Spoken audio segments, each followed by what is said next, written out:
Hello, I'm Christine Schiavone, and our show is Spiritual Exploration. Tonight, we are going to talk about general spirituality, everyday spirituality, and to talk with me about this subject is a good friend here at the studio, Thomas Knights Templar, otherwise affectionately known as Tommy G.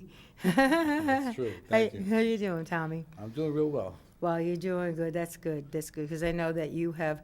Let's first, we're going to talk about general and everyday spirituality. Let's start out with what's been happening in your life lately, because you have to really be a person of faith, and you also have to have a lot of spirituality about you to be able to endure what you've been enduring. You've had several really, really important losses In a row.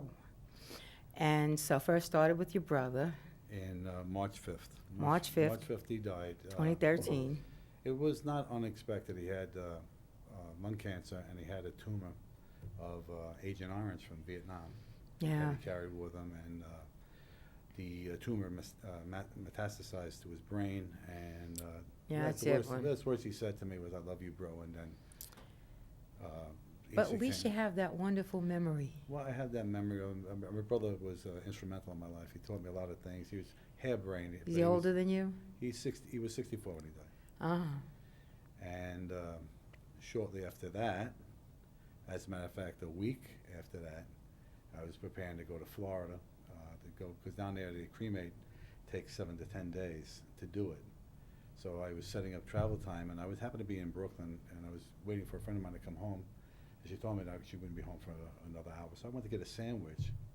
While I was there in the sandwich shop, I took the first bite. Someone told me to stay in the sandwich shop. I took the first bite. It got lodged in my throat. I couldn't breathe. Oh, my God. And I had exhaled my breath before I bit the sandwich, so I had no air. And I'm trying to get these guys behind the... It's funny now. I'm trying to get these guys behind the counter. And it was two little small guys. I think they were Pakistani. They had no idea what you were talking about. No, they did. Oh, they did? They really did. Oh, okay. I give them credit. I also put a story in the Home Reporter about them. Thank them for saving my life. Oh, because they caught on right away then. Yeah, they came around the back. They were slapping my back. They were trying to pop me like this, but they were too small to get me off the ground. Poor things. They had one guy who was a little bigger, and he came around. I blacked out into his arms, and then he popped it out, and it came out my mouth. As soon as it came out, I woke up. But I was shaken for 2 or 3 days by that. And, I'm sure. And the thing, they say that, you see your life pass before you. Yeah. All I saw is that I wouldn't see my brother's funeral. I wouldn't see my daughter's wedding. I wouldn't see my daughter's baby being born. Plus, I kept on hearing, "Don't die like Mama Cass Elliot." Don't ask me why, but I was hearing that. Really? And please don't let me die in a blimpie. That's it. I know it just was crazy with the stuff that was racing through my mind. And then I came to, and then I was all right. And I was saying that if I would have normally done what I would do, sit in my truck, leave the radio on, read a paper, and eat, I would be dead. Might be, sure. Then, I think another... Well, you know what they say, if that happens and you're alone... Yeah, throw yourself against the table. Throw yourself against the table. Let something hit your diaphragm that it might loosen up whatever's in your throat. I was trying that on the counter. It didn't work. The counter's down at my waist. Wow. So it wasn't going to work. Well, you can even throw yourself on a chair or the back of a chair or something like that. Yeah, that's... somebody told me they did that on a chair. Yeah. But it was a frightening experience, and it really changed my life. And if I ever had spirituality, now it's really in full gear. Yeah, because you felt like you were saved. No, I know I was saved. I kept on saying, I can't die like this. I have too much to do. And thank God, it went the way it did. Sometimes you know that it's just not your time. That's right. And then the next thing that happened was Good Friday. My friend Gary went out. I had surgery on Good Friday. It was the following day. It was Saturday before Easter, Holy Saturday. He didn't want to drive. He was going to go to the local tavern. So he says, "I'm not going to take my car because he doesn't want to get drunk and drive a car." Of course not. So the bar was like 6-7 blocks from his house, and he walked over to the bar. He was there to about 2:30, and he left. He told the bartender he's going to go get his lottery tickets and go see his granddaughter before she leaves for dancing school up in Boston. She's going for some competition. So he wanted to wish her good luck. Mm-hmm. Walking home, gets hit by a drunk driver. Walking. All right. He died. So I had to go to his funeral, and he was my childhood best friend, and it was like losing my brother again. Sure. So now I lost two brothers. Yeah. In the way I feel about it, I lost two brothers. I cried because I cried for my friend. I didn't really cry so much or for my brother because that was expected. Right, yeah. But this is a guy who should be here today. Yeah, You know, it he happens. was what you would call a ground angel. He would do anything for you. You didn't even know you would fix your car. Oh, that's what they say, the good die young, huh? Well, he certainly did. And then after that, as of this week, probably one of the worst things that I had to go through is my dog got sick. Yeah. And he's been sick for about the last 3 weeks prior to me going to Florida. And he had, diarrhea and blood. And he was a 27-pound Jack Russell. Mm-hmm. All right, and he lost 4 pounds in 3 weeks. Oh, no. So that's a lot more. It's a than lot just- for a little yeah, dog like that. That's like me losing 40 pounds. Right. And we took him to the vet on Tuesday, and the vet did the blood work on him. It came back, his diabetic numbers were over 400. Oh. And their diabetic numbers are like ours, 80 being on the bottom side, Right. 125 being okay, and in between there. I operate good at 125. All right, anything less than that, I get headaches, I get feel weak. But the dog was over 400. Mm. So that explains his erratic behavior, because he was like very restless and drinking so much water and peeing at the same time as drinking. He was just like, couldn't satisfy his thirst, going in and out of his doggy door, click, click, click, click, all day, all night long. You could hear him, he's going in and out. And I was up for like 30 hours from Sunday into Monday, and when we took him to the vet. Mm. And the decision came down. They wanted to put him in the hospital with IVs, giving him. See, sometimes you can't because it's, how can I put it? It's like it might not work anyway. That's what the doctor. See, this doctor. There's no like I said, guarantees. This doctor was very, very, very reasonable. He says to me, "Tom, we could put him in the hospital. It's going to cost you $1,000 a day. You're going to do IVs to bring him down, his numbers down, but he has an underlying cause. He had ketones in his blood, indicating he had some type of a cancer or a blood disorder. The only thing I ever seen that take you down that kind of weight that quickly is leukemia. So Mhm. I'm thinking that perhaps he was either eternally bleeding or he had leukemia. You did the best thing for him. Putting him down, I mean, we all were hugging him and petting him and kissing him and stuff like that.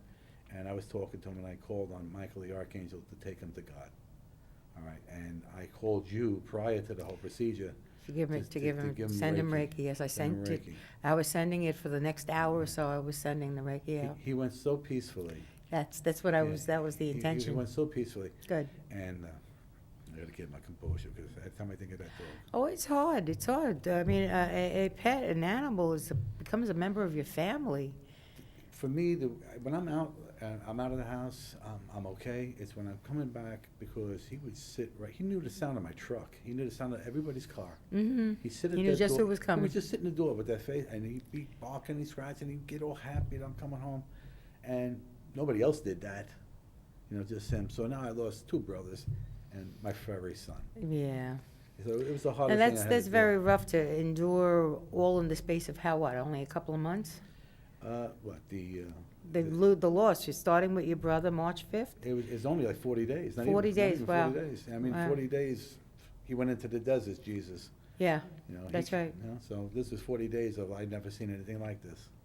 So, you know what? We are not given anything that we can't handle.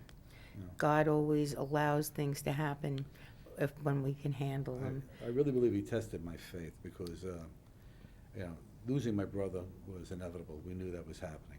But losing Gary, I think it was all a test of my faith, to see if I'm worthy of doing the things that I do spiritually to help others, or is this just a win? So I know now that I passed that test. Well, yeah, we're always being tested.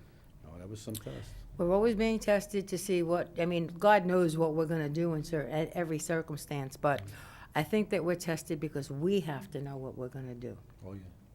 And we have to be shown when we're doing the right thing and when we're not. This is true. I mean, you know what got me is that I was praying on him. I was doing everything I could. I called on all my archangels. Like I called on Jesus, God, the Holy Spirit, Blessed Mother. I called on healers that I know across the country through Facebook and even here, and they were all sending energy, Reiki, everything. They were just helping him, you know.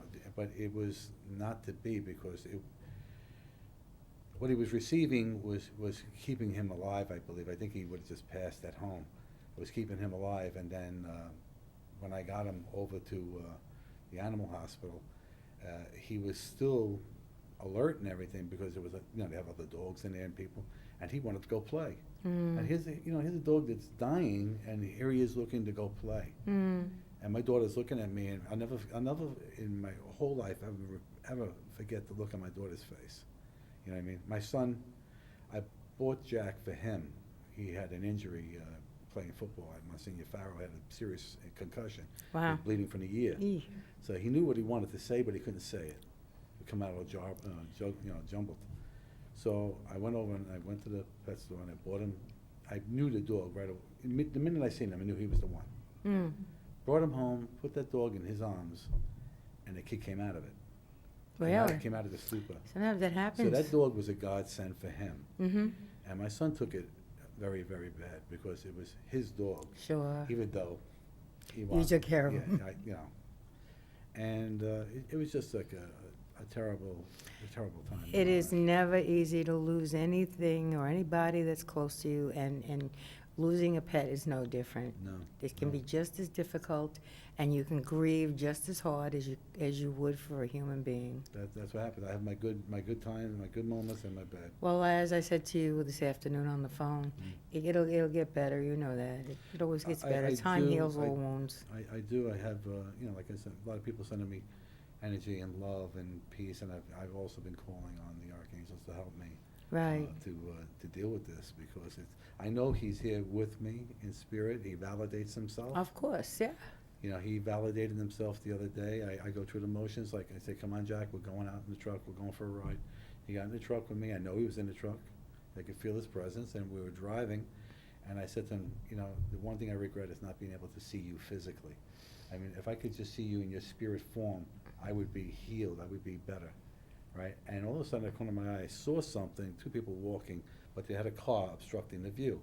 Next thing I noticed, that Jack Russell, about his age, he was elderly because he turned all white in the face, okay? And he had the same limp from the back leg that my dog had, because he broke his ankle twice.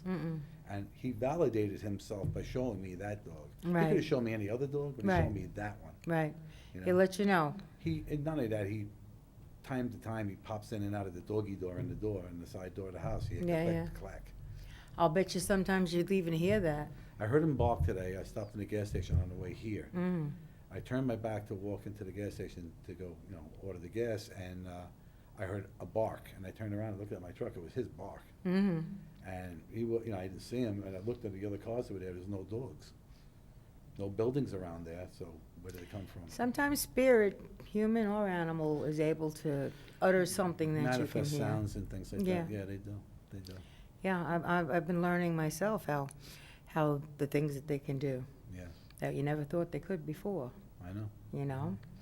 But now you naturally were doing some healing on the dog and everything. Yeah, I was. But healing doesn't always heal. It just sometimes it just makes the object of your healing, whether it be a person or an animal, more comfortable.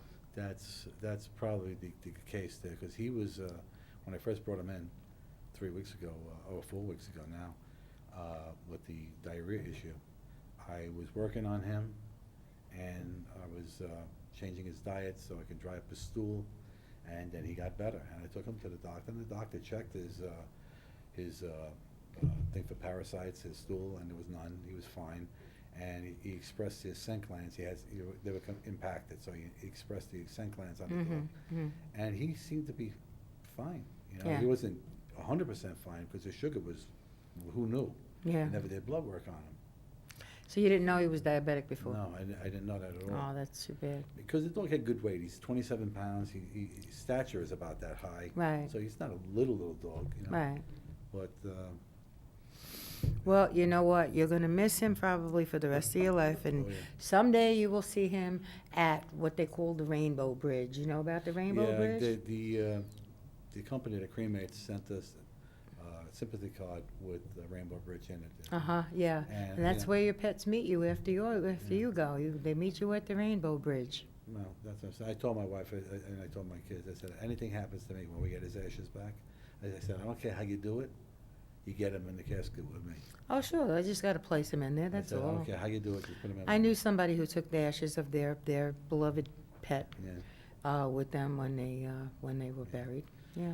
so we're waiting for that to come in, and that's like the end of the story, but it really isn't, because, Because our spirit and animal spirits go live on. Live on, they do. And some people don't believe animals have spirits, and they think that animals are of less quality and don't have to be treated well because they don't have a spirit, but they No, do. no. They have a spirit, they have feelings, they have emotions. Everything created by God on this earth That's right. deserves respect. That's right, absolutely.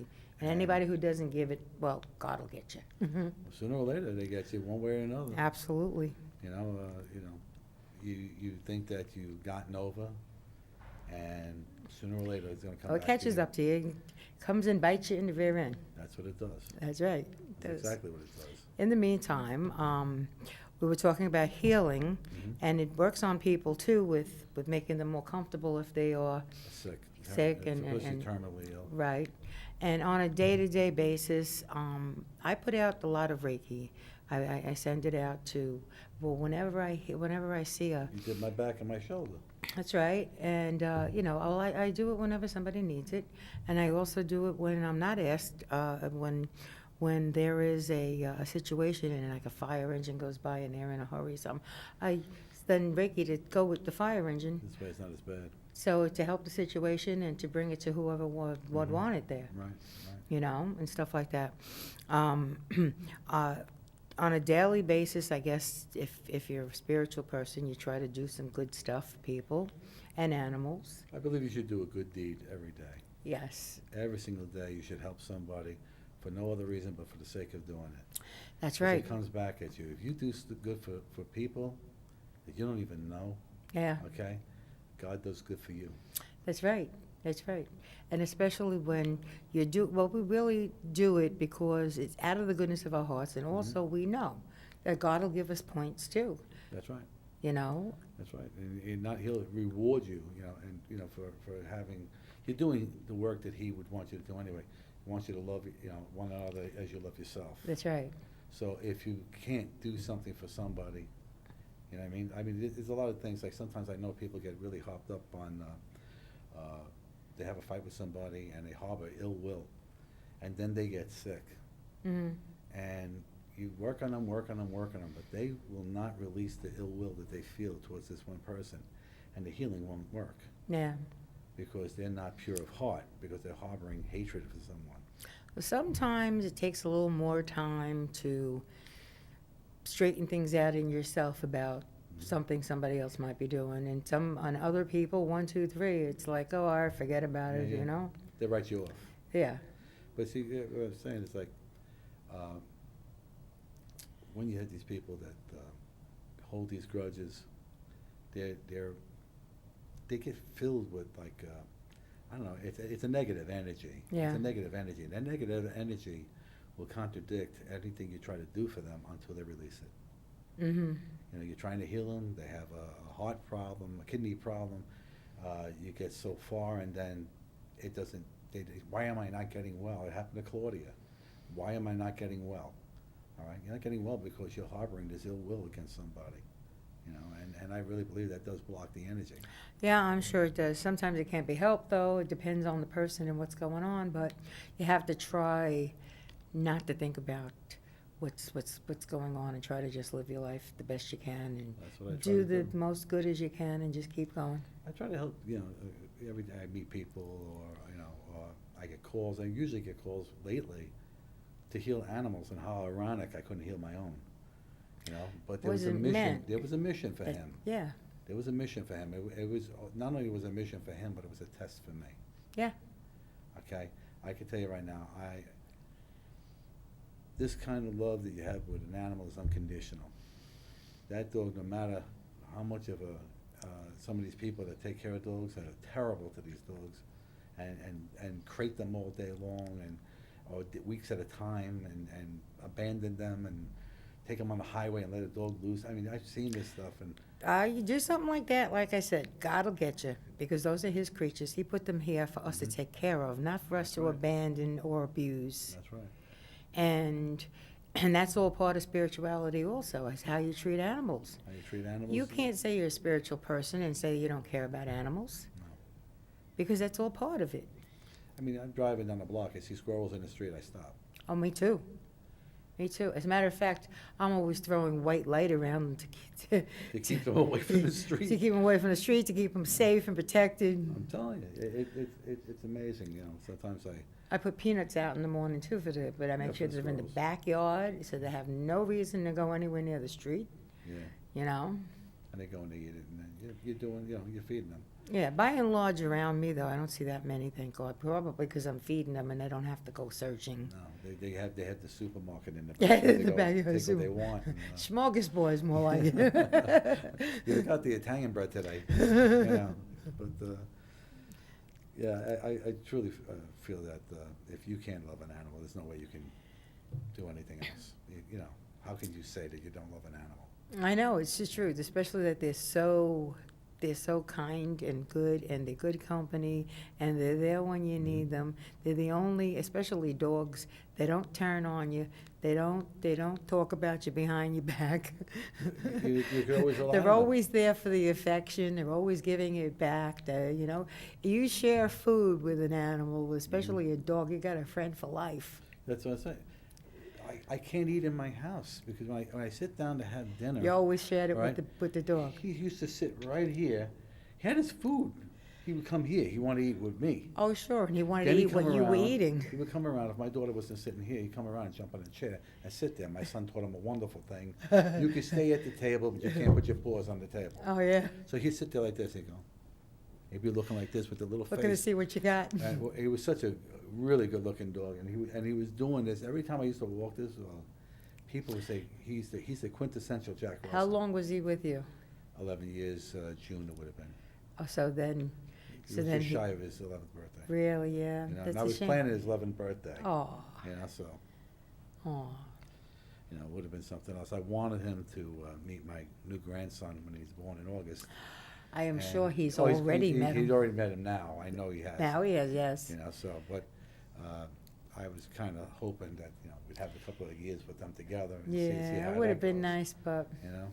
yeah. What are you gonna do? You know. And as far as people healing, you know, I've had a few of those. People ask me to pray and send healing. I do hands-on. You know that. Yeah, well, we just did that Yeah. young man a little while ago. We just did that, and we did a couple of people here, and they seem to be doing better. So, Yeah, look at Hector. and gained 10 pounds. Gained 10 pounds since we did the healing on Remember him. the color? Yeah, my God, that night, that day, you did the show that day with Claudia Mhm. and Lisa, and then we had Adolfina. Rita Giganti and Adolfina and myself, and the 6 of us did the show. And then Hector came in that he was gonna do the next shoot Yeah. that yeah, so, afternoon. Did you see how? He was pale, he was weak, he was drawn Yeah, and gaunt. Then the 3 of us, yeah. Adolfina, yourself, and myself, did our healing thing on him. We closed the door of the green room, and the 3 of us Mhm. worked with him, for about 10, 15 minutes. Yes. Next thing you know, he's gaining weight, He looks good. got and he's color. looking good. He looks healthy. Rosanna had a little birthday in a restaurant, and I walked in, and he was sitting there, and that was the next time I saw him after Yeah. that day that we did that. Mhm. And I looked at him, Hector, you look wonderful. I'm like, wow, we really did a nice number on you. Well, yeah, that's what when I saw him at the Nova Awards, Mhm. I was very impressed. And you know what? Like you do, like myself, none of us take credit for the healings. No, We it's give the our credit- we energy, give our it's credit God. To God, to the energies, and That's right. that heal these people. Because We're just the we're instruments. We're the vessel. That's right. We're the vessel, Okay. the instrument. When I hear these people put a monetary figure on what they do and stuff. Tell like me that, about it. I Jesus cringe. didn't say, give me money and I'll heal you. No, he never did. Jesus No. just said to the apostles, go out into the world and give them your message of peace. Yeah. If they accept the message of peace and they feed you this, that, the other, then fine. If they don't want to bother with you, take your message of peace back and move on to the next one. Right, go to And somebody who does. That's what they did, Yeah, okay? They didn't get paid, they got hospitality, right. okay, so. Which we don't even look for hospitality, you know, but, People say to me, I get calls, and my friend Joanne, she was on the show, and we did healing on her, Claudia, and myself, and she went for all sorts of breast issues that she was having, and when she went and everything turned out to be fine, she was like, jumping from the rafters. She was so happy, and she was thanking me and thanking Claudia. And I told her, I said, don't thank us. I said, thank God. for the using angels. us, I said, that allowed us to be the vessel right. to bring the healing to you. And now she's a healer herself. Yeah, well, that's good. She was on, I tell you, she was on the phone with me the day of what happened. She was praying for the whole family that, we would get past this. Because the devastation that, losing, it's like losing your own child. That's how close we Sure, were. of course. And the devastation of that, what it has done to my family, the emptiness of that house, his energy in physical form is no longer there. His spirit energy is there. Absolutely. I feel his spirit energy, but his presence, as far as being physically there, is what's missing. The looks out the window, the barking in the yard, the chasing after And you're always things. going to be nostalgic about all of that. That lightning last night. Yeah, he would have been scared, huh? No. No? On the contrary, he's outside. He goes up on the deck of the pool. He's looking for where it's coming No, from. he jumps up in the air and tries to bite the lightning. Really? He's out of his mind. Oh, no. So, Well, that's now how I it think he was. knows better. Well, yeah, don't bite that. That hurts. So he's a great dog. Great dog.